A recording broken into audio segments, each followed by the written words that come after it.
안녕하세요. 원천차단 안전방역 자바드림입니다. 자바드림 자주 묻는 질문 시리즈 두 번째, 유입통로 차단 시공 어떻게 작업하나요? 라는 질문에 대한 답변입니다. 오늘은 설명편의상 영업장을 제외하고 가정집만을 대상으로 설명을 드릴게요. 가정집 유입통로 현장별로 정말 다양하고 희한한 케이스들이 많습니다. 저희가 현장을 방문하면 앱을 활용해 약 30가지 정도의 기본적인 유입통로를 먼저 체크하는데요. 점검하다 보면 아무리 30가지를 확인했어도 체크리스트 외에 새로운 통로를 발견하거나 체크리스트에 포함되어 있긴 한데 매우 예외적인 특징을 가지고 있는 통로들을 무수히 만나게 됩니다. 이 통로들을 개별적인 거라고 생각을 하면 그 형태가 수천, 수만 아니 각 가정의 숫자만큼도 많다고 생각할 수 있겠죠. 하지만 톨스토이가 안나 카레니나에서 행복한 가정은 모두 엇비슷하지만 불행한 가정은 모두 제각각의 다른 이유로 불행하다고 이야기한 것처럼 해충이 들어오는 유입통로는 모두 제각각이지만 분류 기준을 잘 세우면 어떤 현장에서도 엇비슷하게 적용할 수 있는 행복 봉쇄 매뉴얼을 만들 수 있습니다. 물론 모든 통로를 다 막을 수 있는 건 아니에요.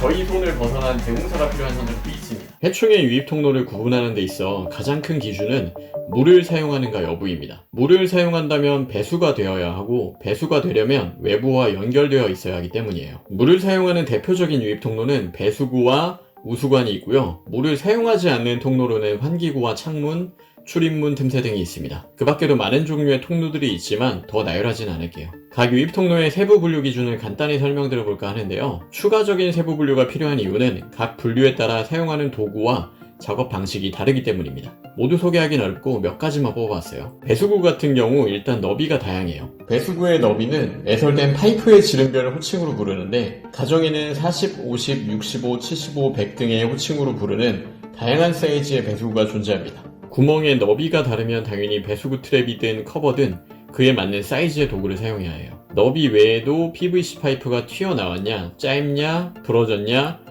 아예 땅에 박혀 있냐를 봐야 합니다. 그에 따라 사용하는 도구의 종류가 달라집니다. 이미지에 그려진 특징 외에도 호수가 연결되어 있느냐도 중요한 기준이에요. 창문은 크게 사용하냐 안 하냐에 따라 작업 방식이 완전히 달라져요. 사용 안 하는 경우는 모두 틀어막으면 되기 때문에 비교적 작업이 간단하지만 사용하는 창이라면 일이 매우 복잡해지는 경우가 많습니다. 이미지상으로도 6가지의 특징이 표시되어 있지만 이 특징들 하위에도 틈의 너비 같은 추가적인 분류가 쭉 있어요. 창문은 잘 알지 못하는 상태에서 보면 틈이 없다고 생각하기 쉬운데 미세한 틈새가 가장 많은 난이도 높은 통로에 속합니다. 기타 통로로는 벽틈이나 몰딩틈, 전기 배선구멍 같은 것들이 있는데요. 작업 방식을 가장 크게 변화시키는 요소는 이 통로들을 열고 닫는 것이 필요한가 여부예요. 열고 닫는 것이 필요한 대표적인 기타 통로 중 하나가 화장실 천정 점검구입니다. 열고 닫아야 되기 때문에 완전히 붙여버리면 안 되죠. 기타 통로를 봉쇄할 때 사이즈를 따져야 하는 이유는 어떤 소재를 사용할지 결정하기 위해서인데요. 1cm 이하라면 실리콘을 쓰겠지만 그보다 더 크면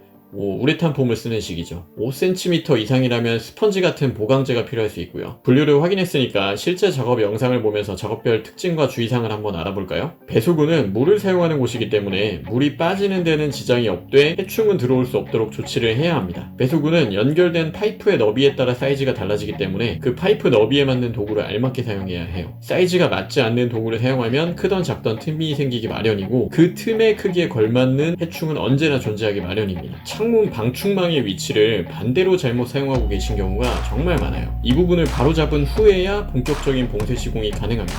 열고 닫는 것에 지장이 없으면서 통로를 막는 것이 관건이기 때문에 열고 닫으면서 생기는 마찰에 잘 견디는 TPU 같은 소재의 도구를 많이 사용합니다. 창문 틈은 머리를 들이밀고 자세히 보지 않으면 틈새를 놓치기 마련이에요. 창틀과 레일 사이에 틈이 있는지 창틀 간의 간격이 벌어지지는 않았는지 등을 꼼꼼히 체크해야 합니다. 주방 환기구 연통은 벽이나 천장을 뚫고 외부 공간으로 연결되어 있는 경우가 대부분입니다. 연통 끝에 촘촘한 커버가 있어서 웬만한 해충은 들어오지 못하도록 시공이 되어 있는 경우도 있지만 그렇지 않거나 확인할 수 없는 경우도 많아요. 일단 바깥에서 막혔는지 여부를 알 수 없다면 틈새를 막는 것이 바람직한데 아예 손이 닿지도 않거나 볼 수 없게 가려져 있는 경우가 부지기수입니다. 이에 대응한 도구와 노하우가 없다면 진짜 답이 없게 느껴질 수 있어요. 통로 중 열고 닫는 것이 필요한 경우에는 창문처럼 틈새는 막되 열고 닫는 것에 지장을 주지 않도록 작업해야 하는데요. 틈새의 너비에 따라 틈새를 막는 데 사용하는 소재를 달리해야 합니다. 실리콘과 우레탄 폼 등을 가장 많이 사용하지만 경우에 따라서는 철판이나 전용 커버를 부착해야 할 때도 있어요.